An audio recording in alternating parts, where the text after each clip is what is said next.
ఈ దినము ఏర్పాటు చేయబడిన ఈ ఆరాధనకు వచ్చిన మీ అందరికీ మన ప్రభువును రక్షకుడైన యేసుక్రీస్తు నామమున శుభములు పలుకుతున్నాం.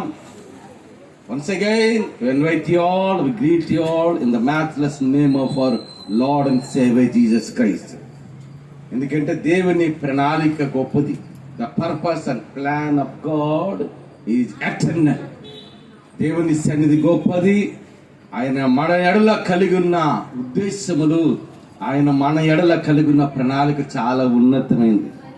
ఎందుకంటే దేవుని వాగ్దానం from the book of Genesis to Revelation, there are so many covenants and so many promises that God is making, such a wonderful promises to his people. దేవుడు తన ప్రజల పక్షముగా ఆయన అనేకమైన అద్భుతమైన కార్యాలు చేసేవాడు. మన పక్షముగా మన తన ఆదరణతో నింపేది. The comfort of God. The comfort of God is eternal. When we are walking through such a critical situations in our life, the presence of God will continuously manifest in our life. ఆయన సన్నిధి మాత్రమే కాదు కానీ ఆయన ఇచ్చిన ఆదరణ గొప్పది. ఈ లోకములు అన్నిటికంటే గొప్ప భాగ్యం ఏంటంటే ద సాల్వేషన్ ఆఫ్ గాడ్. అందుకే ప్రభు చెప్పిన మాట కాస్త మ్యాచెస్ ఉంటుంది. If a man gains the whole world loss its soul what is use అని. ఒకటి సర్వలోకమును సంపాదించుకొని తన ఆత్మను పోగొట్టుకుంటే వానికి ఏమి ప్రయోజనం? అంటే లోకములు అన్నిటికంటే గొప్ప భాగ్యం ఏంటంటే the salvation of God, the eternal salvation of Lord Jesus Christ. Yesayya మనకి ఇచ్చిన రక్షణ ఈ లోకముల అన్నిటికంటే విలువైనది. ఎందుకంటే దేవుడు వాగ్దానం ఉంది, నేను విడివను నిన్ను I won't leave you, I won't forsake you. నిన్ను విడివను ఎడబాయని వాగ్దానం చేస్తున్నవాడు. ఇదిగో నా అరచేతుల్లో మిమ్మల్ని చెక్కుకున్నాను వాగ్దానం చేస్తున్నవాడు. ఇదిగో యుగ సమాప్తి వరకు సదాకాలము నేను మీతో ఉంటాను వాగ్దానం చేస్తున్నవాడు. దేవుని వాగ్దానం శాశ్వతమైనది. అదే విధముగా దేవుడి యొక్క నిబంధన శాశ్వతమైనది. The covenant of God, the promise of God is eternal. ఎప్పుడు కూడా మనం విడిచిపెట్టే దేవుడు కాదు. ఆయన మన పరిస్థితులన్నింటినీ కూడా ఎరిగినవాడు. God knows everything. God knows the hearts of the people. మనుషుని యొక్క అంతర్యమును ఎరిగిన వాడు మన రక్షకుడు విమోచకుడైన యేసు ప్రభువారు. ఒకసారి చూడండి. ఎందుకంటే దేవునికి వాక్యం from book of Genesis to Revelation, ఆది కాండము నుండి ప్రకటన గ్రంథం వరకు అనేకమైన దేవుని నిబంధనల వాగ్దానం మనకు కనిపిస్తుంది. So will go to the message. Those are the Bibles. We turn to the book of Ephesians. The book of Ephesians, ఎఫెసీయులకు రాసిన పత్రిక 1వ అధ్యాయము 17వ వచనం. The Ephesians, the book of Ephesians, chapter 1, verse 17. మరియు మీ మనోనేత్రములు వెలిగింపబడినందున ఆయన మిమ్మును పిలిచిన పిలుపు వలనైన నిరీక్షణ ఎట్టిదో పరిశుద్ధులలో ఆయన స్వాస్థ్యం ఆయన క్రీస్తునందు వినియోగపరిచిన చాలా So when we particularly meditate the book of Ephesians chapter 1 verse 17, when the Paul is writing his 14 letters in the Bible, పౌలు 14 పత్రికలు రాశాడు. ఆ 14 పత్రికలో కూడా అనేకమైన ఆధ్యాత్మికమైన మర్మాలు దాగి ఉంటాయి. There are so many divine mysteries in the Apostle Paul's letters at the book of Ephesians. అపోస్తలుడైన పౌలు రాసిన 14 పత్రికల్లో కూడా అనేకమైన దేవుని వాగ్దానాలు, దేవుని నిబంధనలతో పాటు అనేకమైన ఆత్మీయ మర్మాలు కూడా పౌలు పత్రికలో మనకు కనిపిస్తాయి. అందుకని when the Paul is writing the book of Ephesians chapter 1 verses 17, ఈ ఎఫెసీయులకు రాసిన పత్రిక 1వ అధ్యాయం రాసినక్కడ పౌలు ఏమని రాస్తాడంటే, మరియు మీ మనోనేత్రములు వెలిగింపబడిన. నాకు గొంతు వినబడుతున్నాడు. ఒకసారి చెప్పండి. మిగతా వాళ్ళకి వినబట్టలేదమ్మా? ఒక్కసారి 2 జలు హల్లు ఇచ్చేద్దామా? హల్లెలూయా, హల్లెలూయా, హల్లెలూయా. అంటే పౌలు ఇక్కడ ఏమంటాడంటే, మరియు మీ మనోనేత్రములు వెలిగించబడినందున. ఒక మాట గుర్తుంచుకోండి, మనం చాలా సందర్భాల్లో పరిస్థితిని ఎలా చూస్తుంటాం అంటే ఈ భౌతిక సంబంధమైన నేత్రాలు చూస్తుంటాం. The physical ice is entirely different from the spiritual ice అన్నాం. అనగా ఆత్మ సంబంధమైన దృష్టి వేరు, భౌతిక సంబంధమైన దృష్టి వేరు. అంతేనా? ఒక అనారోగ్యం వచ్చింది అనుకోండి, ఏ దృష్టితో చూస్తాము? అయ్యో నాకు అనారోగ్యం వచ్చింది, ఎలాగొస్తుంది ఆరోగ్యం? ఏ డాక్టర్ మంచివాడు, ఏ డాక్టర్ దగ్గరికి వెళ్తే నాకు ఆరోగ్యం వస్తుంది, ఏ డాక్టర్ ఇచ్చిన మెడిసిన్ వాడితే నాకు అనారోగ్యం పోతుంది అంటే ఎలా చూస్తున్నాము?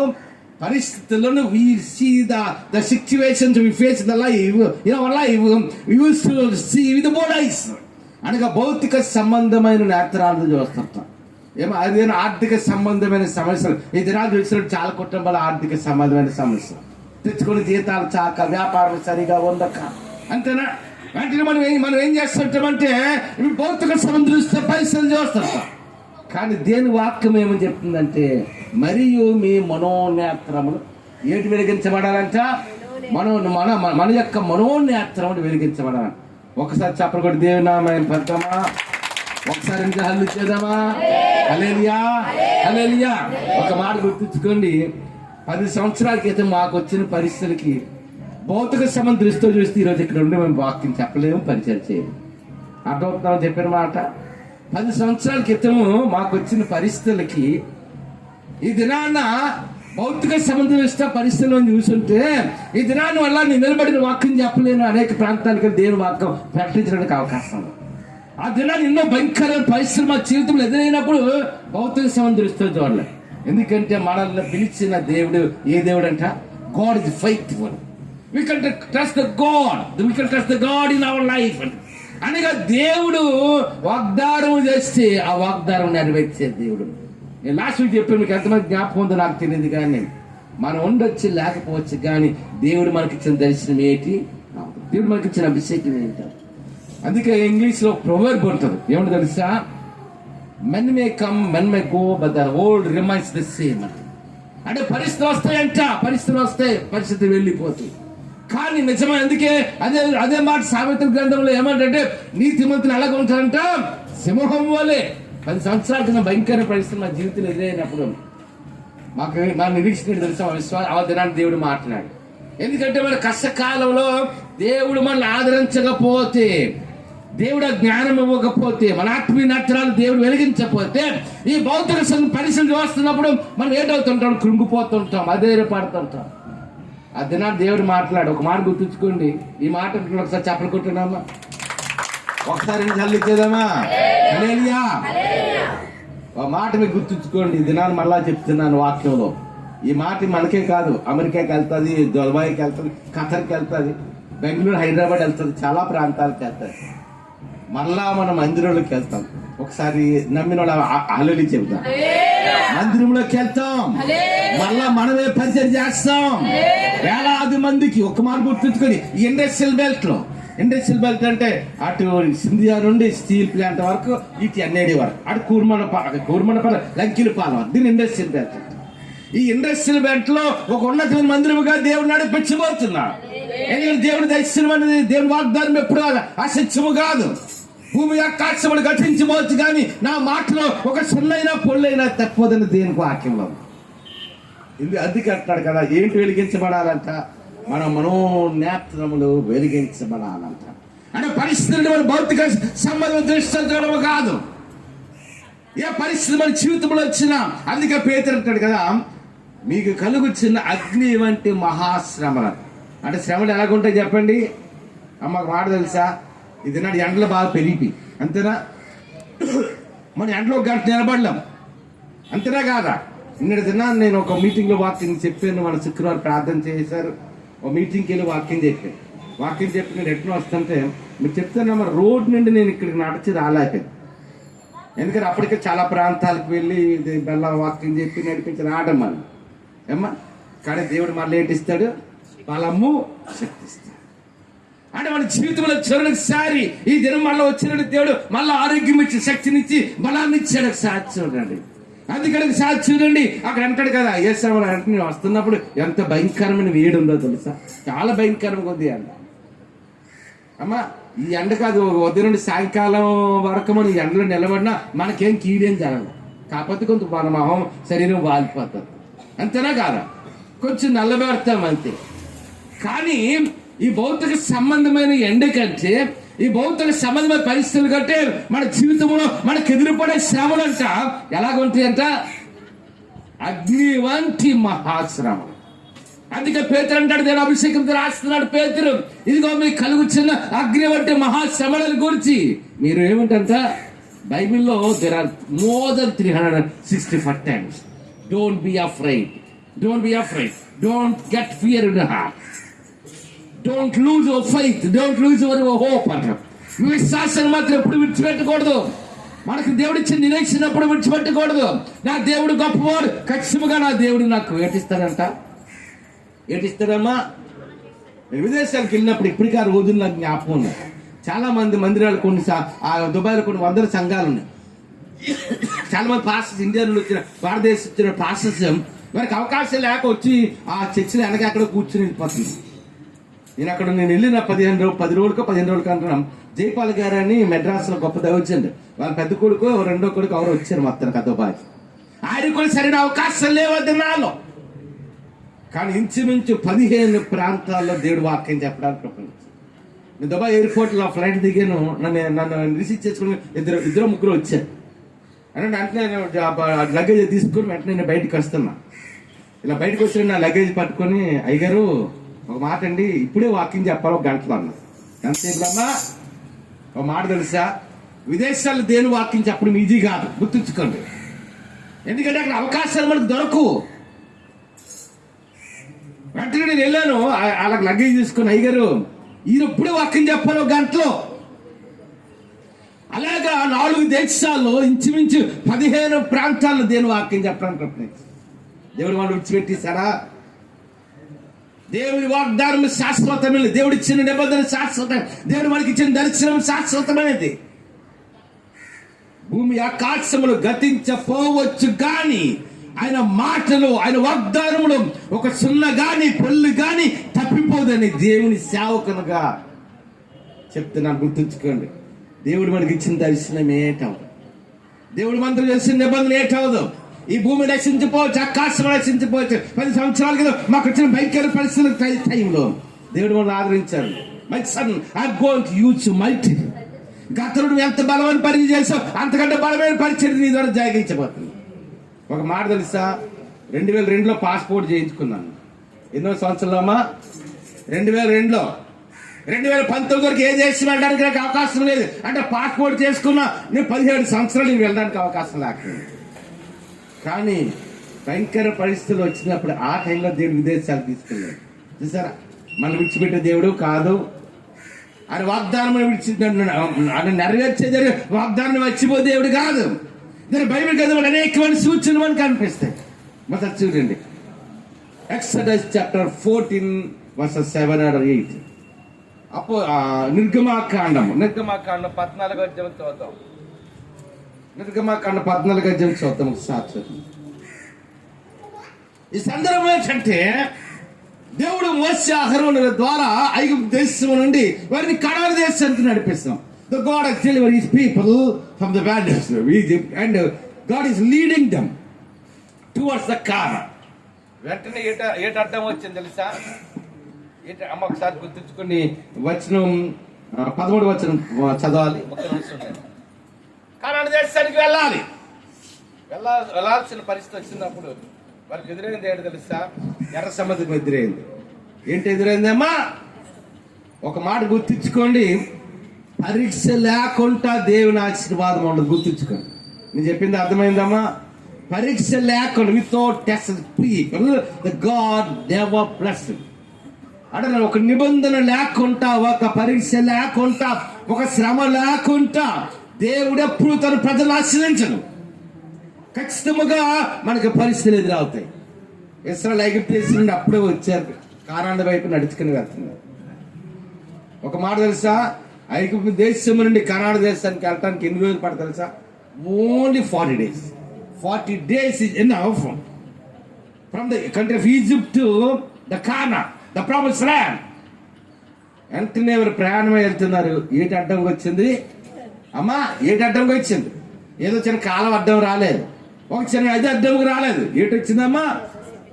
ఒక సముద్రమే ఎదురొచ్చింది ఇశ్రాయేలు జనాంగానికి. ఆ ఎర్ర సముద్రం ఎదురయ్యేటట్టుగా అయ్యో సముద్రం వచ్చింది, ఎలాగే సముద్రం దాటం అని అనుకుంటున్నారు ఇశ్రాయేలీయులు.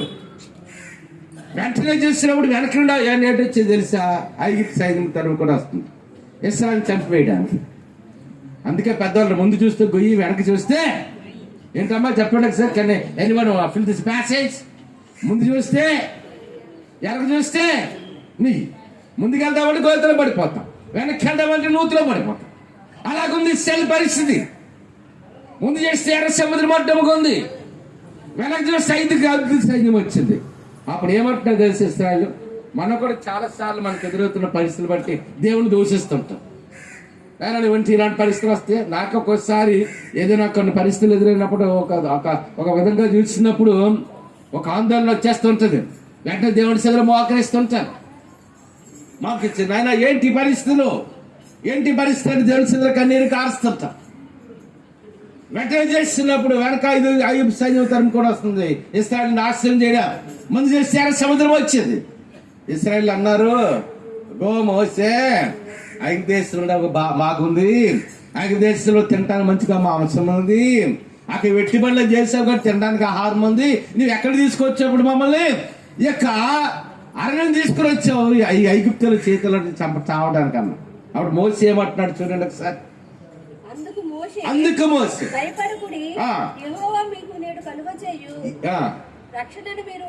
ఎలా చూడమన్నాడు చెప్పండి?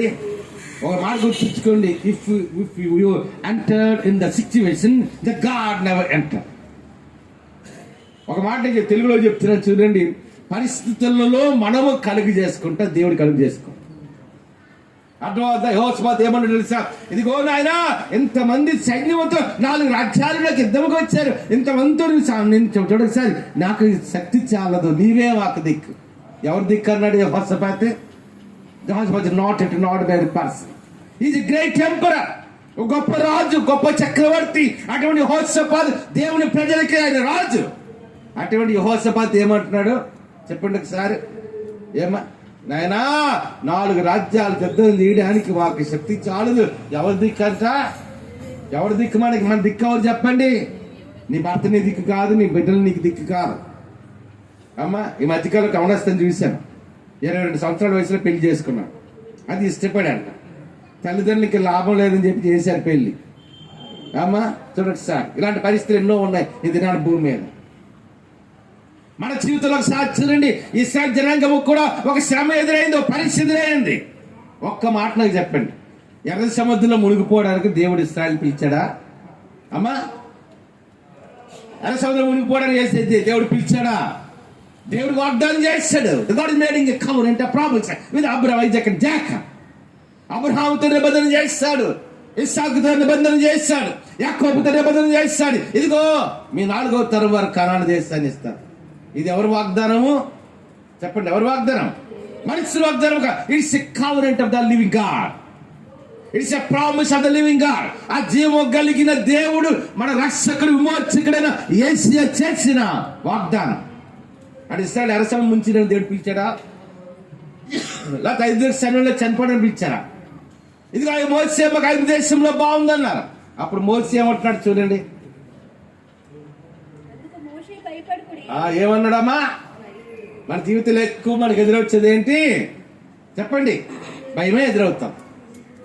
సేవకగా మాకే కొన్నిసార్లు భయం ఎదురవుతాం. అంతే, మేము మనుషులమే కదా, వీఆర్ నాట్ గాడ్స్, దేవుళ్ళం కాదు కదా. మాకు కూడా కొన్నిసార్లు ఏంటి ఎదురవుతుంటది. కొన్నిసార్లు మాకు ఆందోళన ఎదురవుతుంటది. ముఖ్యంగా మా బిడ్డకు ఎప్పుడైనా కొంచెం వీక్గా ఎడుతుంది అనుకోండి, అమ్మ మనసులో ఆందోళన ఇచ్చింది. అంతేనా? మన జీవితంలో ఆందోళన ఎదురైపోతుంది, భయం ఎదురైపోతుంటది. అయితే ఇక్కడ మోసే మొట్టమొదటిగా ఏమన్నాడు చూడండి ఒకసారి. ఏమన్నాడు? అందుకు మోసే భయపడకుడి. ఎవడంటే అంటే ఎలా చూడాలంట చెప్పండి? ఎలా చూడాలి? ఇశ్రాయేలుకి మోసే ఇదిగో పెద్ద పెద్ద స్టోన్స్ తీసుకొచ్చి రాయిలు పేర్చండి, ఎరసం దాటి వెళ్ళిపోదాం అన్నాడా? అలాగంటే wait and see. That's why people are looking at the situation with the bold eyes. But Moses is having such anointing. He know what will happen. What the miracle of God will take place in his life. అనగా దేవుడు ఎటువంటి అద్భుతాలు చేయబోతున్నాడు ఎవరికి తెలుసు? మోసేకి తెలుసు. ఎందుకంటే మోసే దేవుని అభిషేకము కలిగిన వాడు, మోసే దేవుడికి దర్శనము కలిగిన వాడు, మోసేకి దేవుడు కృపావరము కలిగిన వాడు. మోసేకి తెలుసు ఆ దినాన దేవుడు ఏం చేయబోతున్నాడు. God is going to do a wonderful miracle in the life of Israel people. ఓ మాట గుర్తుంచుకోండి. ఒకటి దినాన ఇశ్రాయేల్ జనాంగం కనాను దేశానికి వెళ్ళటానికి ముందు అక్కడ వేగిలి వారిని పంపిస్తానికి కోసం. ఆ వేగిలి వారు అట్ని వెళ్ళినప్పుడు ఒక రహాబ్ ఏమంట తెలుసా? యేసుప్రభు అమృత్సాబేలు నలుగురు స్త్రీలే ఉన్నారు. ఒకటి తామారు, రెండవదిగా రూతు, మూడవదిగా రహాబు, నాలుగవదిగా బెత్షెబా. అయితే ఇక్కడ చూడసారి రహాబు అంటది కదా, ఆమె ఒక అన్యురాలు. ఇదిగో వేగిలి వారలారా, యెహోవా దేవుడి గురించి నేను విన్నాను. యెహోవా దేవుడు ఎర్ర సముద్రమును పాలిగా చేసి తన ప్రజల ఇశ్రాయేలు జనాంగాన్ని ఎలాగ కనాను దేశం నడిపించాడని నేను అన్యురాలని విన్నాను. మీ దేవుడు ఏ దేవుడు? గొప్ప దేవుడు. మీ దేవుడు మహిమ కలిగినవా అంటే మోసేకి తెలిసి వాట్ విల్ హ్యాపెన్. మోసేకి తెలిసి ఏం జరగబోతుందో. మోసేకి దేవుడు దర్శనం ఇచ్చాడు కాబట్టి వెంటనే మోసే అంటున్నాడు, యెహోవానికి ఇచ్చే రక్షణ ఎలా చూడాలంట? ఎలా చూడాలి మనం చెప్పండి? మనము పరిస్థితులు కలుగు చేసుకుంటే దేవుడు కలుగు చేసుకుంటే గుర్తుంచుకోండి. అంతేనా? మనము కానీ పరిస్థితులు కలుగు చేసుకుంటే దేవుడు కలుగు చేసుకోండి. మందిరం విషయం నేను చాలా ప్రయత్నం చేశాను. ఎవరన్నా ఇద్దరికి వెళ్ళాను, ఈ దగ్గరికి పరిగెట్ట, నా దగ్గర పరిగెట్ట, వాళ్ళ దగ్గర పరిగెట్ట, వాళ్ళ దగ్గర పరిగెట్ట, ఎక్కడికి పరిగెట్టట్లేదు. దేవునికి అప్పగించాము, ఆ పని మేము చేస్తున్నాం. అంతేనా? అంటే పరిస్థితులు మనం ఏం చేయకూడదు. We should not interfere in that situation what we face in our life. మన జీవితంలోకి ఎదురైన పరిస్థితులు కానీ మనం కలుగు చేసుకోండి, దేవుడు కలుగు చేసుకోండి. ఎవరికి అప్పగించాలి? యెహోషువతో ఎవరికి అప్పగించాలి? భౌతిక సంబంధం ఇస్తే కానీ యెహోషువ చూస్తే ఏమంటాడు తెలుసా? అయ్యో 4 రాజ్యాలు 4 దేశాలు యుద్ధానికి వచ్చాయి, నా రాజ్యాలు ఎలాగున్నా, గుర్రాలు ఎలాగున్నాయి, ఏనుగులు ఎలాగున్నాయి. కానీ యెహోషువ ఎవరి సందులో మోకరించాడు? అమ్మా, ఎవరి సందులో మోకరించాడు? దేవుడి సందులో మోకరించాడు. యెహోషువకు తెలుసు ఆ దినాడు దేవుడు గొప్ప విడుదల ఇవ్వబోతున్నాడు, గొప్ప రక్షణ ఇవ్వబోతున్నాడు. తన ప్రజల పక్షముగా దేవుడే పోరాడుతున్నాడు. యుద్ధం ఎవరు చెప్పండి? There are several passages in the Old Testament and New Testament. చాలా విషయాలు మనకు కనిపిస్తాయి పాత నిబంధన కాలంలో, కొత్త నిబంధన కాలంలో. అందుకే ఏమంటారంటే, యెహోవా నేడు అనుగ్రహించే రక్షణ మీరు ఎలా చూడండి? ఓరక్క నిలిచుండి చూడండి. అంతేనా? ఆ మాట ఇశ్రాయేలుకి మోసే చెప్పిన మాట కాదు, మన కొరకు చెప్పిన మాట కూడా. మనం వారక్క నిలిచి చూసినట్లయితే, మన ప్రతి పరిస్థితిని దేవుడికి అప్పగించినట్లయితే ఖచ్చితంగా దేవుడి అద్భుతమైన కార్యం మన జీవితంలో మనం చూస్తాం. చప్పటి దేవుని నామమున పడతాం. మరొక మాట ఉంటుంది చూడండి సార్, అక్కడ అదే వచనంలో మరొక మాట ఉంటుంది చూడండి సార్. ఒక్కసారి చూద్దాం. ఒకసారి ఎక్సోడస్ చాప్టర్ 14 వర్సెస్ 20. 20 వచ్చినమ్మా 14. అది ఐగుప్తుల సేనకు ఇశ్రాయేలు సేనకు నడుమ ప్రవేశించెను.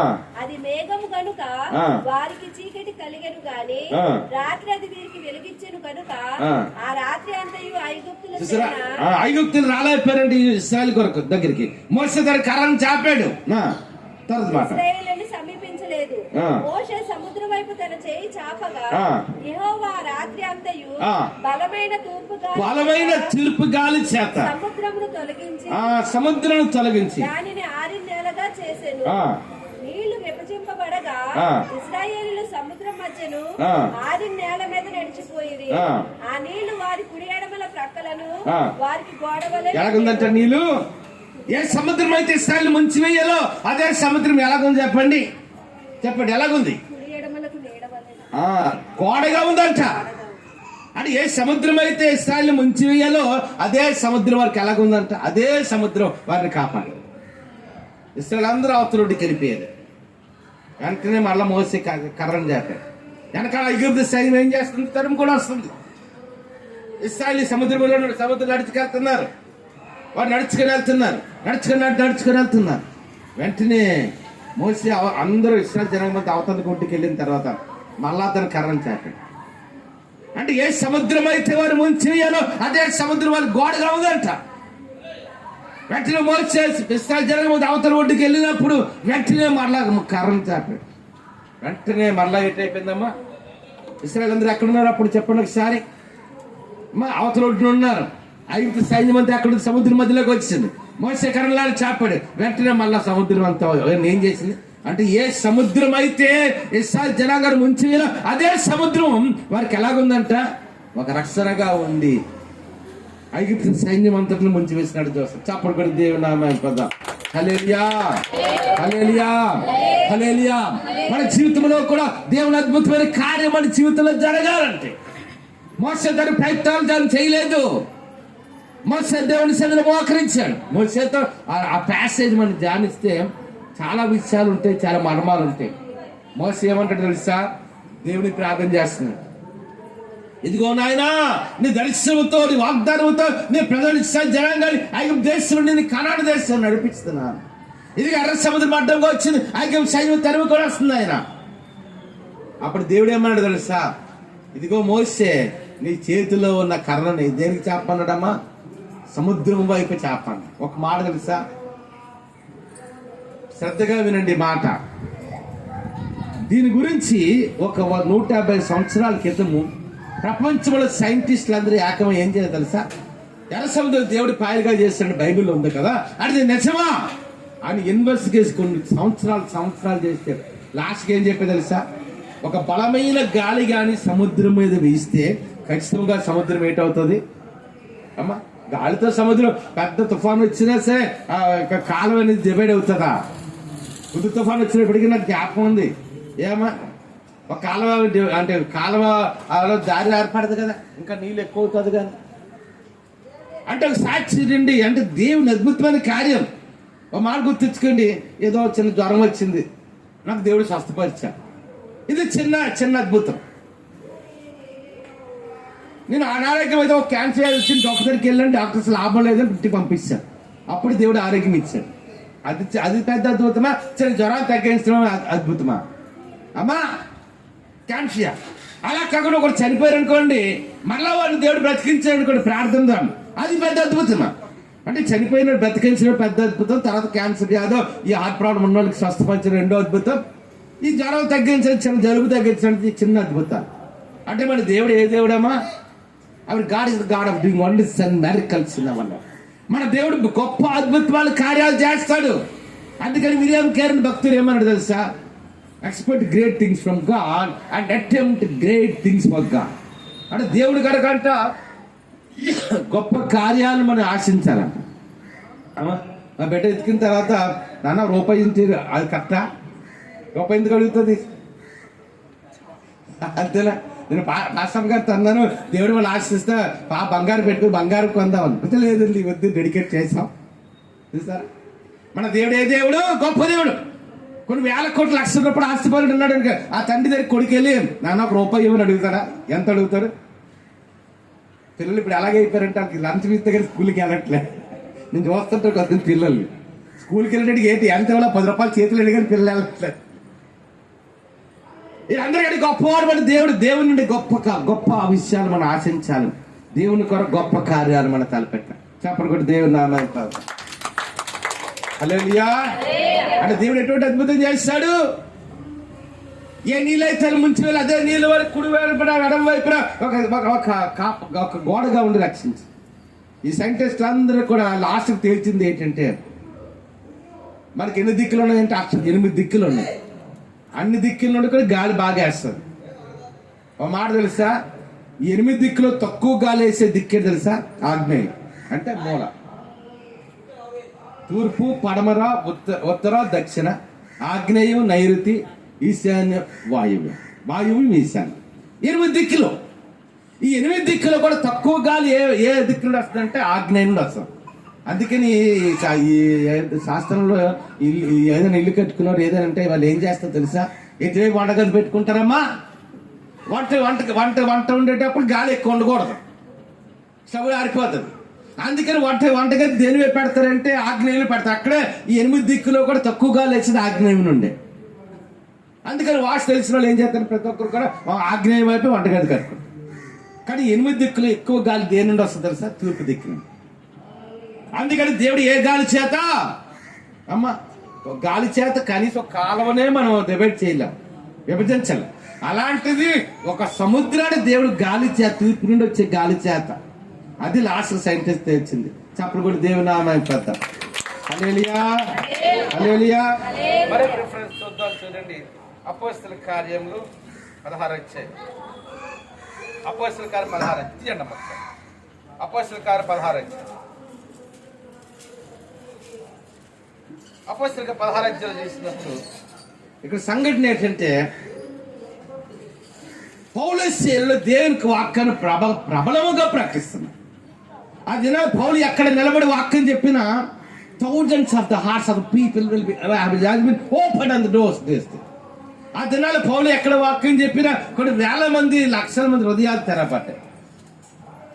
పౌలు ద్వారా బలమైన పరిచయం జరుగుతుంది. 9వ అధ్యాయంలో దేవుడు పౌలు పిలుచుకున్నాడు, దేవుడు అభిషేకం ఇచ్చాడు. ఒక దినాన్ని ఈ ఇశ్రాయేలు ఏం చేశారంటే, ఈ శాస్త్రుల పరిచయం వారిని పట్టుకున్నారు. రామస్వామి భటులు వచ్చారు. వారికి ఏం చేశారంటే బాగా కొరడాలతో కొట్టి, రాళ్ళతో కొట్టి వాడిని తీసుకెళ్లి జైల్లో పడేశారు.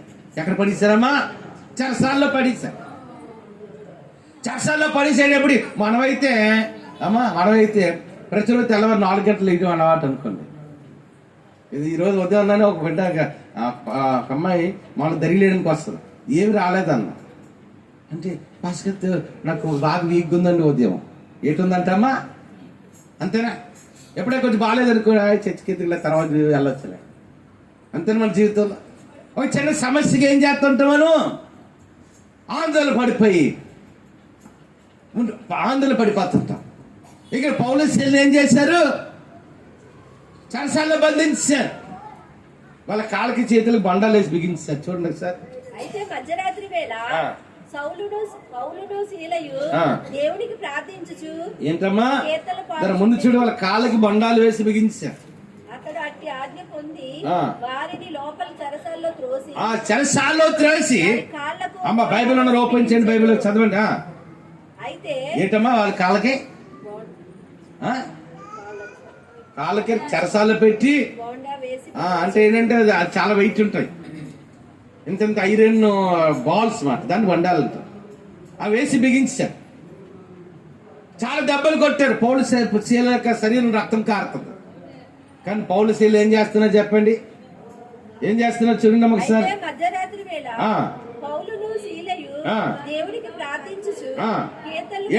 ఏడు పాడుతున్నారమ్మా. ఇదేనా వీక్ ఉందిలే, ప్రార్థన లేకపోతే ఏమైంది అనుకుంటాం మనమైతే.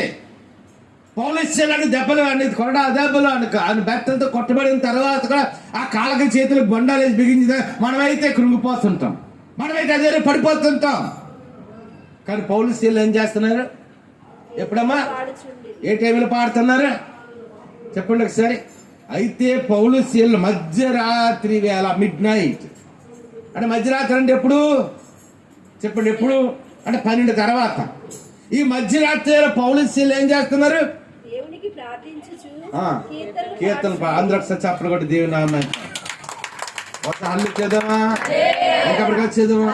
అంటే పౌలుకి శీలకి తెలుసు దేవుడికి అద్భుతం చేయబోదు. God is doing so such wonderful miracle in their life.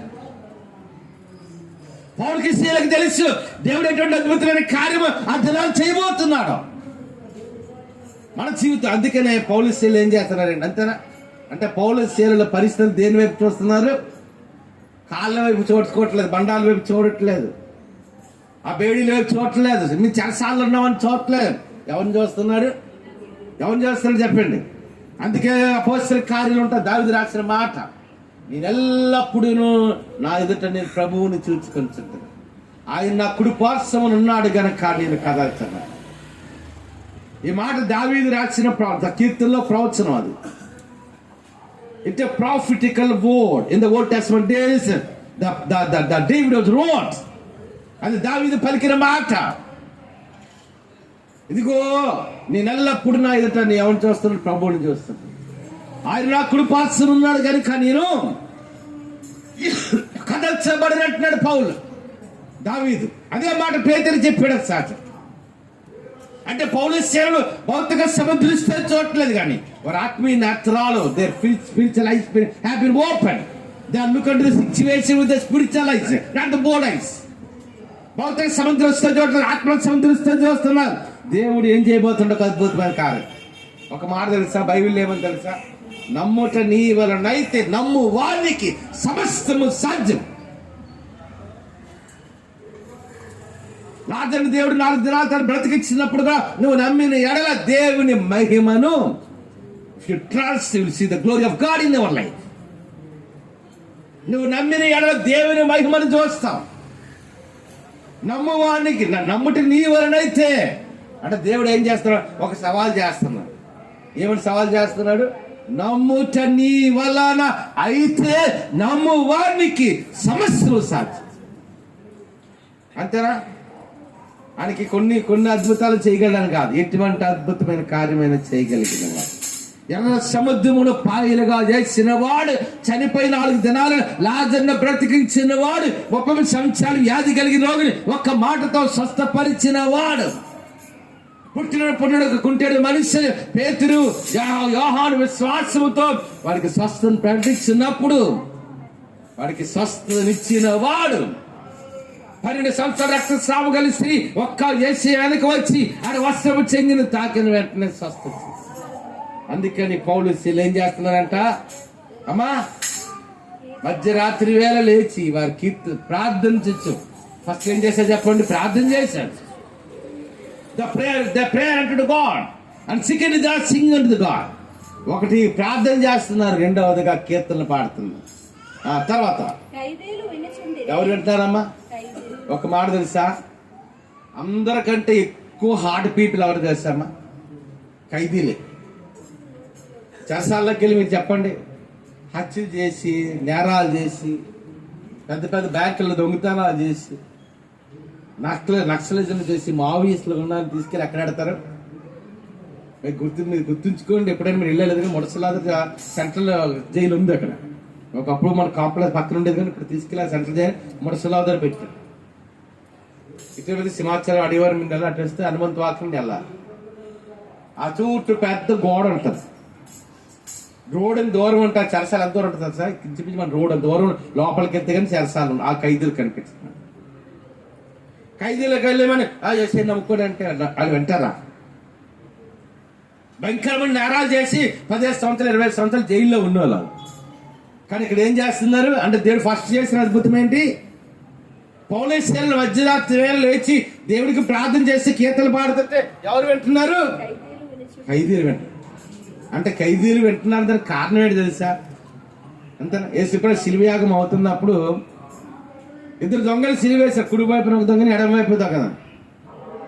ఒక దొంగ ఏమన్నాడు తెలుసా? యేసు నీ రాజ్యముతో వచ్చినప్పుడు నన్ను lord remember me when you came with your Kingdom, the Kingdom of God. ఇదిగో యేసు నీ రాజ్యముతో వచ్చినాడని జ్ఞాపకం చేస్తాను. ఆ మాట ఎందుకన్నాడు తెలుసా? అప్పటికే సిలువలో వేసేయన్నా. ఎందుకన్నాడు తెలుసా మాట? ఆ సిలువలో దొంగ అప్డేట్ చేస్తున్నాడు యేసయ్యని. ఆయన చేతుల్లో మేకలు కొడుతున్నారు, మాట్లాడలేదు. కాళ్ళకి మేకలు కొట్టారు, మాట్లాడలేదు. రోమా సైనికులు తలకి మళ్ళీ కిరీటం పెట్టారు, మాట్లాడలేదు. భారమైన సిలువలు మొదటి ఎరిసిన మీదులు కూడా ఆయన ప్రయాణం వేస్తున్నాడు, ఆయన మాట్లాడలేదు. అది చూశాడు ఈ సిలువలో దొంగ. ఈయన ఖచ్చితంగా నీతిమంతుడు, ఇతను నిజంగా పరిశుద్ధుడు. ఎప్పుడు అంటున్నాడు ప్రభా Yesu, Lord remember me when you came with your kingdom. నీ రాజ్యముతో వచ్చినప్పుడు నన్ను జ్ఞాపకం చేసుకో. అట్లా యేసయ్యకుడు ఊరుకోలేదు. ఏమన్నా తెలుసా? ఇదిగో నేడు నీవు నాతో కూడా పరదేశంలో. చప్పటి కూడా దేవుని నామం పెడతాం. చప్పటి వినబట్లే అందరికి రెండు హల్లు చేద్దామా? ఇంకా ప్రకాశ చేద్దామా? ఇంకా ప్రకాశ చేద్దామా? ఇంకా ప్రకాశ చేద్దామా? ఇంకా చేతి తెచ్చుకోండి. ఇంకా ప్రకాశ చేద్దాం. ఇంకా ప్రకాశ చేద్దాం. ఇంకా ప్రకాశ చేద్దాం. ఇంకా ప్రకాశ చేద్దాం. ఇంకా ప్రకాశ చేద్దాం. వెంటనే ఖైదీలు కరెంట్ నేరస్తులు ఏం చేస్తున్నారు? పోలీసులు అయ్యో వీరి గాయాలు రక్తం కారుతుంది, వీరి కాళ్ళకి చేతులు బొండాలే బిగించారు, అయినప్పటికీ కూడా వీరు ఏం చేస్తారు? మధ్యరాత్రి పాటలు పాడుతున్నాం, మధ్యరాత్రి దేవునికి ప్రార్థన చేస్తున్నాం. అంటే వీరు నమ్మిన దేవుడు ఏ దేవుడు? జీవం కలిగిన. నెబుకద్నెజరు ఏమంటాడు? శద్రక్ మేషక్ అబేద్నెగోను మంటలు వేసినప్పుడు 4 వ్యక్తికి వేసేసాను కాపాడుతున్నప్పుడు, జీవము కలిగిన దేవుని సేవకులైన శద్రక్ మేషక్ అబేద్నెగోను మీరు నమ్మిన దేవుడు జీవము కలిగినవా? యెహోవా దేవుడు తప్పితే వేరొక దేవుడి లోకములో. అప్పుడు ఏం జరిగింది చూడండి, నిందాక లెక్కలాపేట కదా. అప్పుడు అకస్మాత్తుగా మహాభూకంపం ఏం కలిగిందమ్మా? ఏటి కలిగింది చెప్పండి? మహాభూకంపం కలిగింది. అంటే దేవుడు విడిచిపెట్టేవాడు కాదు. దేవుడు తన ప్రజలను రక్షించడానికి, తన సేవకుని మోచించడానికి ఆ పరలోక రాజ్యములో ఇదిగో దేవదూతల గర్భం చేత సైన్యం యెహోవా పరిశుద్ధుని పరిశుద్ధుని మానక స్థితి పడుతున్న పరమతండ్రి ఎప్పుడు ఎక్కడికి వచ్చాడమ్మా? ఎప్పుడు ఎక్కడికి వచ్చాడు? భూమి మీదకి వచ్చాడు. శద్రక్ మేషక్ అబేద్నెగో ముగ్గురే వేశారు మంటలో. ఎంతమంది కనిపిస్తున్నారు మంటల్లో? 4 people. ఎంతమంది వేశారు మంటల్లో? ముగ్గురిని అయితే 4 ఎక్కడ ఉంది? ఆ 4వ వ్యక్తి ఎవరు? ఆ 4వ వ్యక్తి మన రక్షకుడు, విమోచకుడు అని యేసయ్య. ఆయనే మనకు రక్తము కార్చిన వాడు, మనకు ప్రాణము పెట్టిన వాడు, సమాధి చేయబడి 3వ దినాన మరణాన్ని జయించి మృత్యుంజయునిగా తిరిగి లేచిన మన రక్షకుడు, విమోచకుడు అని యేసయ్య శద్రక్ మేషక్ అబేద్నెగోను కాపాడడానికి పరలోకాన్ని విడిచిపెట్టాడు, ఈ భూమి మీదకి వచ్చా. అంతేనా? అదేమగా పౌలు శీలను రక్షించడానికి దినాన పరలోకమును విడిచాడు, భూమి మీదకి వచ్చాడు. ఏడు కలిగిందంట? మహా భూకంపం కలిగిందంట. చెరసాల పునాదులు అదిరిపోయి చెరసాల తలుపులన్నీ తెరవబడ్డాయి. ఏమా? అందరి బంధకులు అంటే పోలీస్ బంధకాలు అన్నాడా? అందరి బంధకాలు అన్నాడు. చూడండి బైబిల్ ఒకసారి. బైబిల్ వాక్యం చెప్పినట్టు ఖచ్చితంగా చూడాలి. బైబిల్ చదవగలిగిన వాడు. ఏంటమ్మా అందరి బంధకాలు ఊడే అంటే పోలీస్ బంధకాలు ఊడే రాసిబడి ఉందా? లేక అందరి బంధకాలు అన్నారా? అంటే అక్కడ చెరసాలు ఖైదీలు, నేను అనుకుంటాను కొన్ని 1000 మంది ఖైదీలు ఉండొచ్చేమో. అదేనా? ఈ 1000 మంది ఖైదీలు లెక్క చెరసాల పునాదులు గొప్ప భూగొప్ప వచ్చేది. అందరి బంధకాలు ఊడిపోయి. అంతేనా? అమ్మ ఒక మాట గుర్తు, నా మాట ఒకసారి చేయి చూపించండి. మా మాట చెప్పండి. దొంగ తాళ్ళ చేతులు ఇస్తే ఏం చేస్తారు చెప్పండి అమ్మా? మనం అనుకుంటాను ఒక 6 నెలల క్రితం అనుకుంటాను బ్రెజిల్ దేశంలో చెరసాలంట 700 మంది ఖైదీలు ఒకేసారి పారిపోయారంట. ఎంతమంది అమ్మా? ఒక ఖైదీని వదిలితే అట్లా ఏం చేస్తారు? పారిపోతారా? కూర్చొని ఉంటాడా? ఏం చేస్తారమ్మా? పారిపో. ఖైదీలు అందరి బంధకాలు ఊడిపోయి చెరసాల తలుపులన్నీ తెరవబడ్డాయి. వెంటనే చెరసాల నాయకుడు అనుకుంటున్నాడు కదా, అయ్యో వీళ్ళందరూ ఖైదీలందరూ పారిపోయారు అనుకున్నాడు. అప్పుడు పౌలు ఏమంటున్నాడు చూడండి.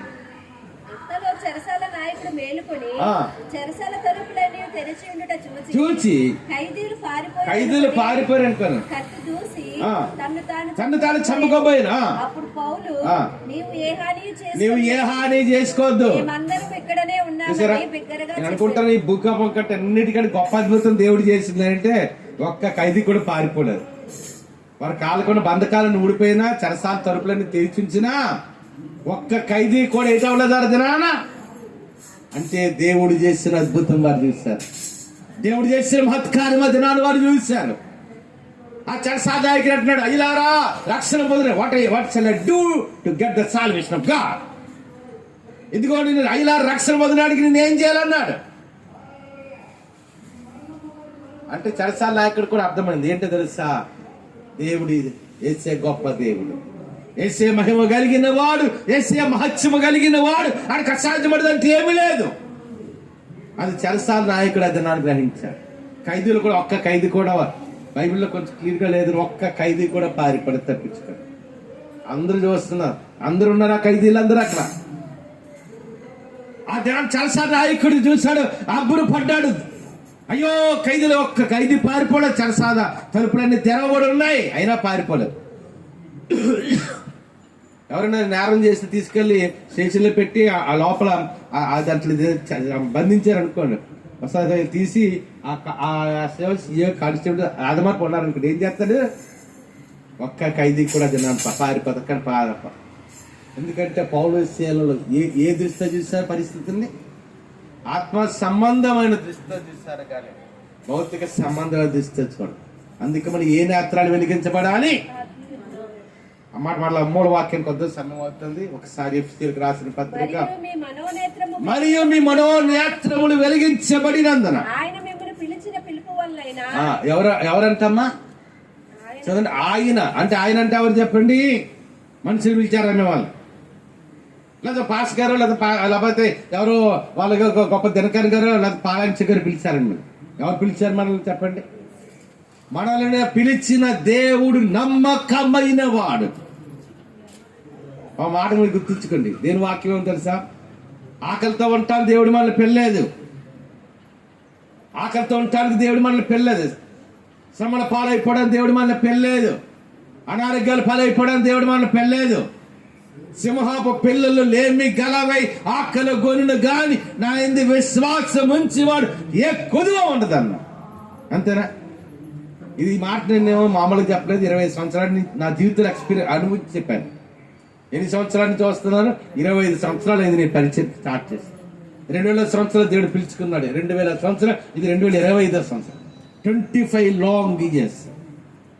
25 సంవత్సరాలు దేవుడు ఏం చేసినా పోషించాడు. మందిరంలో వాక్యం చెప్పినప్పుడు పోషించాడు, మందిరంలో ఆరాధన నడిపించినప్పుడు పోషించాడు. ఈ ఆరు బయట టెంట్ లేకుండా, కనీసం దరి కూడా లేకుండా ఆరు బయట ఆరాధన చేసినప్పుడు పోషించాడు. ఎందుకంటే వాళ్ళు పిలిచింది ఎవరు చెప్పండి? నన్ను ఎవరు పిలిచారు? దేవుడు పిలిచారు. If you trust the God, God can do any miracle in our life. If you trust the God, the miracle of God will take place in our life. మనం నమ్మగలిగితే ఆయన మన జీవితంలో గొప్ప కార్యాలు చేసేవాడు. అంతేనా కాదా? అంతేగాని అలాగే పలైపడని దేవుడు పెళ్ళదు, ఆకలితో ఉంటాను దేవుడు మనకు తెలియదు. అంతేనా? కరోనా టైంలో ఒక వారం రోజులు మేము భోజనం చేయలేదని చేయి చూపించండి. మరి కరోనా టైంలో ఒక్కరోజు భోజనం చేయలేదని చేయి చూపించండి. ప్రతి కూడా భోజనం చేసి వాళ్ళు చేయి చూపించండి. అది నాకు ఇప్పటికి జ్ఞాపకం ఉందో లేదు నాకు తెలియదు. కానీ చాలా మంది అన్ని పార్టీలు వచ్చేసి వంకాయలు, లేకపోతే బెండకాయలు, బియ్యము, సరుకులు పంచేవారు. గుర్తుందా? ఆ టైంలో నాకు ఇప్పటికి జ్ఞాపకం ఉంది. ఇప్పుడు డైరీ కాల్ గేట్ దాటిన దాకా చని కూడా ఉంటుంది. అక్కడికి అయితే ఎవరు ఎక్కడో వచ్చిన ఏదో ప్రాంతం వేరే జిల్లా నుండి వచ్చి 10 కేజీలు బియ్యం బస్తాలు, రగ్గులు, చీరలు పంచులు పంచుతారు. అటువంటి కరోనా టైంలోనే మళ్ళీ ఆకలితో పడుకోబెట్టలేదు. అంతేనా? ఈ పరిస్థితులు ఎంతమంది జీవితంలో అంటే పరిస్థితులు మనం ఏం చేయాలి అంటే ఎవరు పిలిచారు చెప్పండి? మనల్ని నా గొర్రెలను నేను పేరు పెట్టి పిలిచారని వేసే చెప్పాడు. It's an individual calling to every Christian in the world, not only in India, not only in America, not only Israel, everywhere in the world. ఈ ప్రపంచంలో ప్రతి క్రైస్తవుడు కూడా జడాలా పిలిచాడు. ఆయన పేరు పెట్టి పిలుచుకున్నాడు. నా గొర్రెలను పేరు పెట్టి పిలిచాడు దీనికి వాక్యం. అందుకని వాక్యంలో ఏమంటాడు? మళ్ళా చదివిన మాట, ఆయనే ఎప్పుడైనా కష్టం వచ్చినా ఒకటే గుర్తుంచుకుని మనల్ని ఎవరు పిలిచి నన్ను ఏసై పిలిచాడు. ఆయనే నిన్ను ఆయన పిలిచిన పిలుపు వలన అయినా ఏంటమ్మా కాకపోతే మనం ఏటి కలిగి ఉండాలి చెప్పండి? ఏటి కలిగి ఉండాలి? నిరీక్షణ కలిగి ఉండాలి. Must have the hope. First of all we have to trust the God and we have to wait upon the Lord. దేవుడు చేసే అద్భుతమైన కార్యం కొరకు మనం ఏం చేయాలి? ఒకసారి బైబిల్ గురించి ఒకసారి నాకు చూడండి. ఉదయం పాస్టర్ గారు ప్రార్థన చేసి పాటలు స్టార్ట్ చేశారు.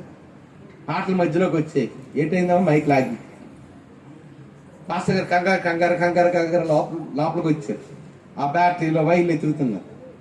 నాకు అప్పటికే నేను గ్రహించాను ఏంటంటే అమ్మో మైకులు ఆగిపోయి మామూలుగా పాటలు పడుతున్నాయి.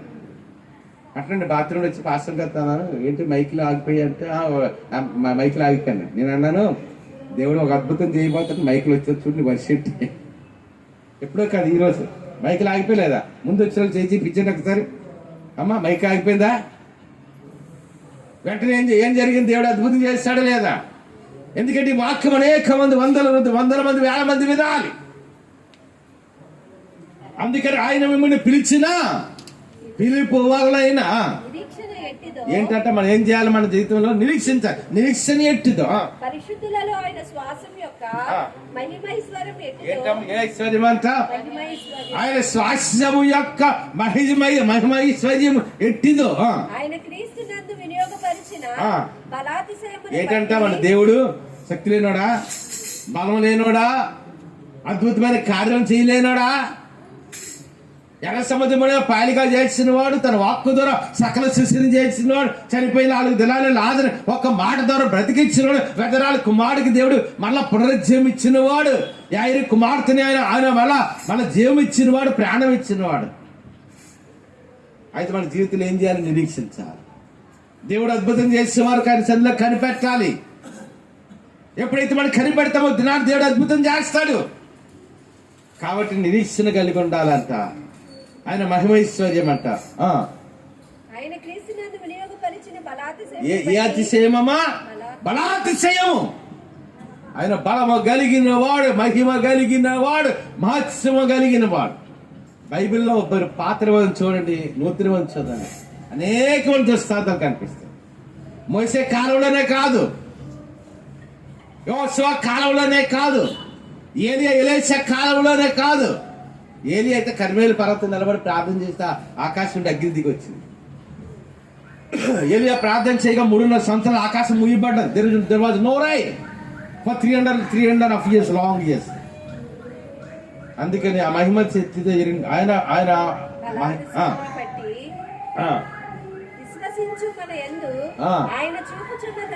ఏంటమ్మా?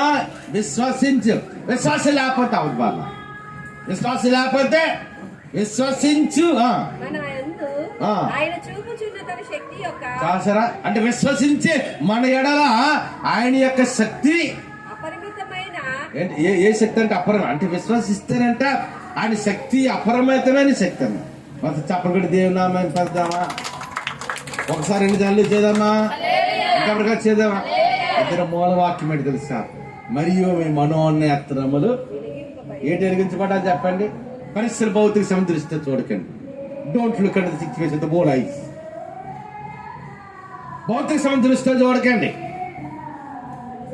ఏ దృష్టితో చూడాలి? ఆత్మ సంబంధం దృష్టితో చూడాలి. ఎప్పుడైతే మనం మనోనేత్రం ఆత్మ సంబంధ నేత్రాలు వెలిగించబడతాయో దేవుడు ఎటువంటి అద్భుతమైన కార్యం మన జీవితంలో చేయబోతుంది. ఆఖరికి ఒక విషయం చెప్పి ముగిస్తాను.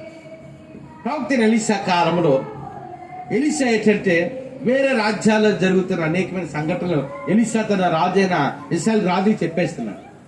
వెంటనే శత్రురాజులు అందరూ అనుకుంటున్నారు, ఎలా తెలిసిపోతుంది యుద్ధానికి వెళ్ళినప్పుడు ఇశ్రాయేలుకి. వెంటనే ఒక రాజు యొక్క భటులు చెప్తారు కదా, ఇదిగో నాయనా ఇశ్రాయేలు దేశంలో ఒక ప్రవక్త ఉన్నాడు, ఆయన పేరు ఎలీషా.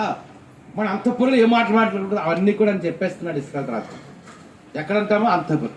వెంటనే రాజు ఏం చేశాడంటే పగబట్టి ఎలీషాని చంపడానికి పెద్ద సైన్యంతో వచ్చాడు. వచ్చేటప్పటికి ఎలీషా ప్రార్థనలో ధ్యానంలో ఉన్నాడు దేవుని సన్నిధిలో. ఈ లోపు ఏం చేశారంటే ఎలీషా సేవకుడు ఉదయం లేచి చూసేటప్పటికి ఆ పర్వతాల చుట్టూ ఎవరున్నారు? ఈ సిరియా సైన్యం ఉంది ఎలీషాని చంపడానికి. వెంటనే ఎలీషా ఏం చేస్తున్నాడంటే ఆ సేవకుడు వచ్చి, నాయనా ఇదిగో నిన్ను మమ్మల్ని పట్టుకోవడానికి ఆ రాజు గొప్ప సైన్యంతో వచ్చాడు మళ్ళీ బంధించడానికి అన్నాడు. వెంటనే ఎలీషా అన్నాడు కదా, లార్డ్ ఓపెన్ స్పిరిచువల్ ఐస్, వీని యొక్క మనోనేత్రములు వెలిగించిన ఆయన అన్నాడు. ఎవరు? ఎలీషా. ఎందుకంటే ఇక్కడ గెహజీ అయితే భౌతిక సంబంధం దృష్టితో చూస్తున్నాడు. ఆ శత్రురాజు వచ్చిన ఆ రథాలని గుర్రాలు చూస్తున్నాడు. అయితే ఎలీషా ఏం చూస్తున్నాడు? దేవుని యొక్క సైన్యాన్ని చూస్తున్నాడు. ఎందుకంటే ఎలీషా యొక్క మనోనేత్రం వెలిగించబడ్డాయి. The spiritual life of Elisha had been opened on that day.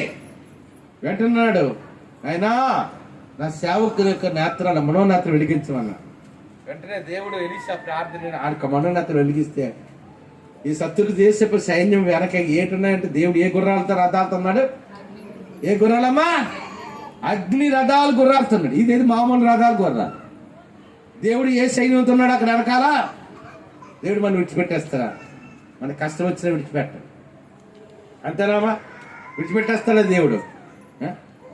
కొన్నిసార్లు మీకైనా మీ బిడ్డల మీద ఏదైనా అల్లరి చేతి కోపం ఉంటుందేమో, అంతేనా? ఒక ఆమె అంటుందో ఆ కొడుకు గురించి, బావగారు నాకు కొడుకు మాత్రం అలా చేసి కొడతారండి అది దెబ్బ అంటారు. నేనంటాను మా అబ్బాయిని కొట్టక బాగాపని ఉంటాం మా బాబాయ్ గారు కోడలు అంతేనా. కొన్నిసారి తల్లిదండ్రులకి కోపం వస్తుంది, స్కూల్కి వెళ్ళదనుకోండి ఓ దెబ్బ కొడతారు. కానీ మన దేవుడు అలా కాదు,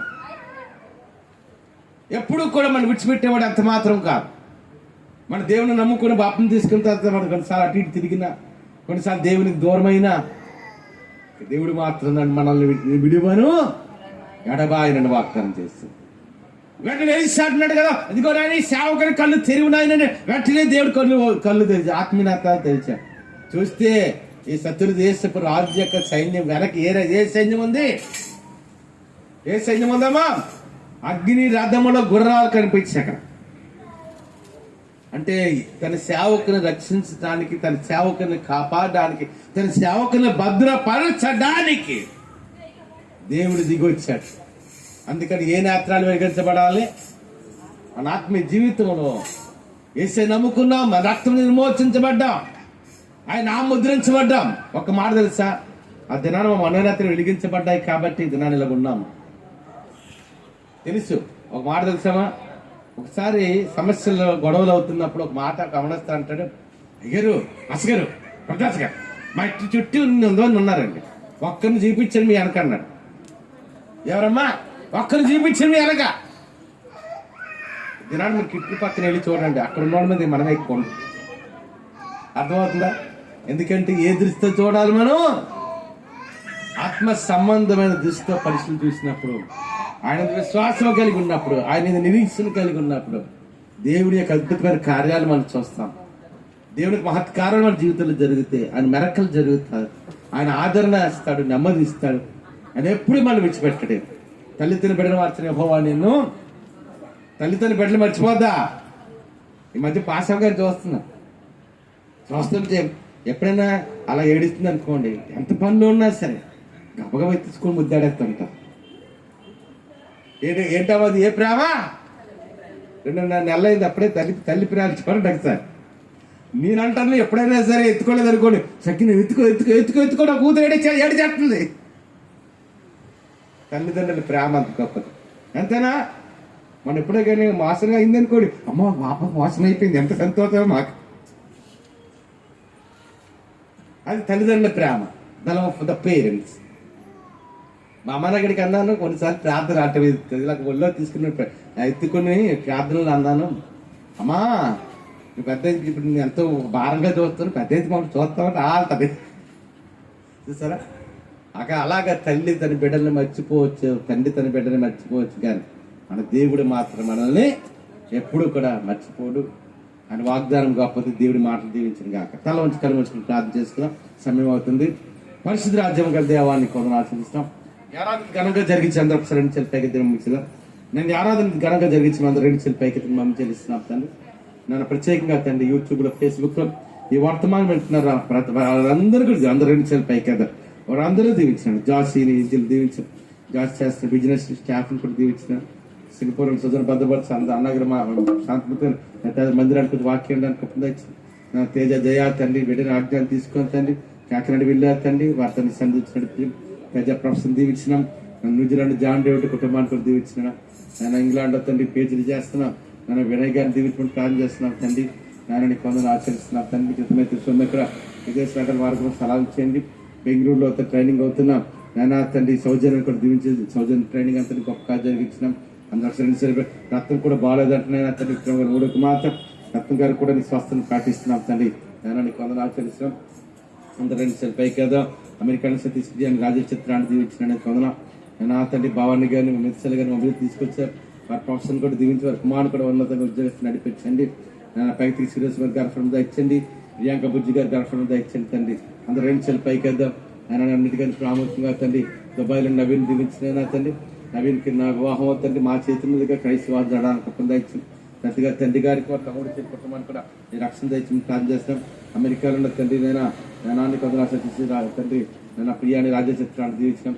అమెరికాలో జాబ్ చేస్తున్న జార్జ్ జకర్ గారి కుటుంబాన్ని వారి బిడ్డను కూడా దీవించమని ప్లాన్ చేస్తాం. దుబాయ్లో ఉన్న పాల్ ప్రసాద్ గారిని వారు చేస్తున్న జాబ్ కుటుంబాన్ని తండ్రి నదిని కొందరు ఆచరిస్తున్నాం. తండ్రి ఈసా భాస్కర్ వారి పరిచయం. సాయి గారిని వారి పరిచయం, కిషోర్ గారిని వచ్చారు పరిచయం దీవించి, బెంగళూరులో కెక్కిన కస్తూరి గారిని, రాజేశ్వరి కుటుంబాన్ని, నవీన్ కుటుంబాన్ని కూడా దీవించినాం. అదేవిధంగా భీమిలో తండ్రి జాబ్ చేస్తా ఎమ్మెల్యే రాజు వాళ్ళు చెల్లి గ్లోరీ వారికి ఇచ్చిన బిడ్డలు జనితాన్ని దీవించు. జనిత కూడా స్వస్థను ప్రకటిస్తున్నాం తండ్రి. నన్ను కొందరు ఆచరిస్తున్నాం తండ్రి. నన్ను దుబాయ్లో జాబ్ చేస్తున్న రమణ గారిని, కుమారి గారిని, ప్రసాద్ గారి వారి తండ్రి వారి కుటుంబాలను వారు చేస్తున్న జాబ్స్ కూడా నన్ను దీవించమని ప్రార్థన చేస్తున్నాం తండ్రి. నన్ను చిట్టమ్మ గారు మనోడు కూడా నన్ను సింగపూర్లో ఉన్నారు తండ్రి. మనోడు భద్రపరుచున్నాను. అదేవిధంగా తండ్రి నా కమలమ్మ గారి కుమారుడు నాగేంద్ర గారు కూడా సింగపూర్లో భద్రపరచం. అందరూ ప్రత్యేక రెడ్డి చేయాలి పైకేదో నన్ను ఖతర్లో ఉన్న చెన్నపాలు దీవించిన, చెన్నపాలు జాబ్లో ఉన్న నడిపించాం. చెన్నపాలు భారీ మెడిసిన్ కూడా దీవించిన నీ పనులు ఆచరిస్తాం తండ్రి. నన్ను చెన్నపాలకు రాబోతున్న 4,05,000 జీతం పొందొచ్చా. నన్ను ఖతర్లో జాబ్ చేస్తున్నాం. సాల్మన్ కుటుంబాన్ని తండ్రి జగదాస్ కూడా దీవించినాం. నాన్నకి వందన ఆచరిస్తున్నాం తండ్రి. నన్ను కూడిన ప్రతి ఒక్కరిని పేరు పేరు దీవించినందుకు నన్ను వందన ఆచరిస్తున్నాం. నా పాప గారి యొక్క నా తండ్రి కుమారుడు కూడా రక్షణ విడుదల దయచేయమని ప్రార్థన చేస్తున్నాం. కృపణంద గలక నా తండ్రి అక్కకి రక్షణ దయచేయండి. రవి కుటుంబానికి రక్షణ దయచేయండి తండ్రి. జ్యోతి కుటుంబానికి నడిపే స్కూల్ కూడా దీవించినాం. యశ్వాస్ మీరు రక్షణ ఇచ్చాను కదా. అందరూ 2 చేతులు పైకి వేద్దాం. నన్ను వెంకట్రావు గారు దీవించిన, రత్మాలు గారు దీవించిన, రత్నం గారు దీవించిన, నన్ను వాడి పెద్ద కుమార్తెని వ్యాపారాన్ని కుటుంబాన్ని దీవించాం. రెండో కుమార్తె వెంకట్రావు గారు రత్నం గారు రెండో కుమార్తెని వారి కుటుంబాన్ని వ్యాపారం దీవించాం. పెద్దమానవాడు కూడా జాబులు ఉన్నత నడిపించినాం. జానబాబు గారిని తండ్రి వేరి గారిని దీవించి వారికి ఇచ్చిన బిడ్డ హనీని కూడా దీవించినాం. బిడ్డ కూడా జ్ఞానవంతి వయసులో మన్న భద్రైంది తండ్రి. ఆ బిడ్డ జ్ఞానవంతి వయసులో నీతిలో మనుషుద్ధాన్ని వద్దడానికి కుటుంబం ఇచ్చాను. నేను అతను రద్దు 2 చేతులు పైకేద్దాం. వర్ధాన్ గారి, కమలం గారికి ఇరువురికి నీ బలమ శక్తి అర్పించాం. మరొకసారి మీకు అధికారం బట్టి కమలం గారికి ఉన్న ప్రతి బలహీనతను మీరు అధికారం స్వస్థ జ్ఞాపిస్తాం తండ్రి. దీనికి చెప్పమైతే విదేశాన్ని మార్గం సహాయించాను. కల్పనాన్ని కూడా దీవించారు. ఇచ్చిన బిడ్డ కూడా జ్ఞానవంత వయసున నీదుల మనుషుల బిడ్డలు వజ్రానికి కూడా దయచేసి ప్రార్థన చేస్తున్నాను తండ్రి. జ్ఞానానికి వదల కూడిన ప్రతి ఒక్కరిని కూడా దాని పేరు అందరూ 2 చేతులు పైకేద్దాం. నేను ప్రత్యేకంగా తండ్రి క్రీస్తుని మీ అందరూ ఎదురించాను తండ్రి. నానా తండ్రి నానా హనీని మీరు ఆదరించిన జస్వంతుడు నానా తండ్రి రియా బిడ్డలిద్దరు కూడా ఉన్నతలు చదువుకోవడం దయచాను తండ్రి. నన్ను కొందరు ఆచరిస్తున్నాం తండ్రి. నా రాజ్య చేతి పని దీవించి రాజుగారి కుటుంబాన్ని దీవించమని ప్రార్థన చేస్తున్నాం. అన్నమా కల్లుడు కూడా ప్రసాద్ కూడా విదేశాలంటే మార్గం సాధించండి. నేను కృపాసందరిని దీవించండి. మా సీనులు కూడా మందిరం కట్టుకోవడానికి కొంత ఇచ్చింది. నేను రవి కూడా ప్రత్యేకంగా ప్రార్థన చేస్తాను. రాహేలమ్మని కూడా బలమశక్తులు అనిపించాను. నేను ప్రజలకు కూడా 40,000 జీతం ఉద్యోగం దయచాను. రవికి కూడా తండ్రి నేను రాబోతున్న 40,000 50,000 లక్ష రూపాయల జీతం తెచ్చుకుని రవి నడిపించాం. అజయ్ ప్రవీణ్ మీకు ఎంతో సర్వీస్ చేస్తున్నాం. వారి సర్వీస్ దీవించినాం. అజయ్ కూడా 1,00,000 రూపాయల జీతం కూడా కొంత ఇచ్చాను తండ్రి. నేను ఆ ప్రవీణ్ కూడా కాలేజ్ వస్తే రావడానికి గవర్నమెంట్ జాబ్ ఇచ్చేయండి. భోజ్ గారి మందిరానికి వాక్యం కొంత ఇచ్చాం. రాజుగారి చేతి పని దీవించినాడని కదా నేను తండ్రి. నేను ద్రవణస్తుల మధ్యకి వస్తున్న వారి కుటుంబాన్ని కూడా మీరు దీవించమని ప్రార్థన చేస్తున్నాం తండ్రి. అమ్మ ఒకసారి అందరూ 2 చేతులు పైకేద్దాం. నేను చిట్టమ్మ గారికి బంగారం 3 తులాలు పోయింది. ఆయన నేను చిత్తమైతే ఆ బంగారం తండ్రి ఈ రోజు దొరకడానికి ఇప్పుడు దయచేయండి. కొత్త గారికి 3 కుమారుల కుటుంబాన్ని కూడా దీవించిన నన్ను దోసని రాజ్యంలో తండ్రి. నేను మాధవి గారిని నేను తండ్రి సత్యనారాయణ గారిని ఆదరించిన ఖచ్చితంగా జాబ్ పర్మిట్ పొందొచ్చాను. కిత్తనా కూడా తండ్రి 10th క్లాస్ 540 మార్కులు తెచ్చుకుని పొందొచ్చాను. రుచిత్యం గారిని బలమశక్తి వారి కుటుంబాన్ని దీవించినాం. నన్ను కృపాత్ గారిని కొట్టి బలమశక్తి నింపుతున్నాం. నారాయణ గారికి బలమశక్తి నింపుతున్నాం తండ్రి. నేను అతను ప్రత్యేకంగా యూట్యూబ్లో, ఫేస్బుక్లో ఈ వర్తమానం ప్రతి ఒక్కరు కూడా నన్ను దీవించి ఆశించిన అందరం ముందు ఆచరిస్తున్నాం తండ్రి. కృష్ణ గారి తండ్రి నేను తండ్రి వారి తమ్ముడు కొడుకుని బాగాలేదంటే నా తండ్రి కుమారుడు తండ్రి మరి కూడా స్వస్థ కలిగిన చెప్పిస్తాం తండ్రి. మరి మరిది గారు కోట సత్యనారాయణ గారు కూడా మెచ్చిన ఆరబడంలో నన్ను కూడిన ప్రతి ఒక్కరు కూడా నన్ను పేరు దీవించి ఆశించాం. గణపతి గారు కూడా రక్షణ దయచమని ప్రార్థన చేస్తాం. అదే తండ్రి నేను హెసిబాకి నన్ను సుందరరావు గారికి మంచిగా 2 బిడ్డలు ఇచ్చారు. విక్రపాద దర్శన ఆ బిడ్డలిద్దరు జ్ఞానం మంది వయసుని నీతిని వాళ్ళకి పొందాయిచ్చాం. పాప గారు డ్యూటీ రాకుండా సంధించినాం. రేణుక గారు డ్యూటీ రాకుండా సంధించమని పుట్టిన ప్రతి ఒక్కరిని పేరు దీవించమని ఏసిన ఆపడికి వచ్చినావు తండ్రి. ఆమె శక్తిమే చేయం రక్తమే వేసి తప్పుడు కలిగి కాక ఆమె పరమత దేవుని ప్రేమైన కుమారుడు వేసుకొచ్చుకోవచ్చు. ఆదరణ కర్తన పరిశుద్ధాత్మ సహవాసం కూడిన మనకు గ్రామ సభ్యులందరికీ మనం ప్రార్థన చేసిన అంశాలకి యూట్యూబ్లో, ఫేస్బుక్లో ఈ వర్తమానం ఉంటున్న ప్రతి ఒక్కరికి సకల పరిశుద్ధ తీర్చాలి జనం కానీ ఇప్పుడు ప్రభురాకలు పెరించడం సదాకాలం నడిపించింది కాక.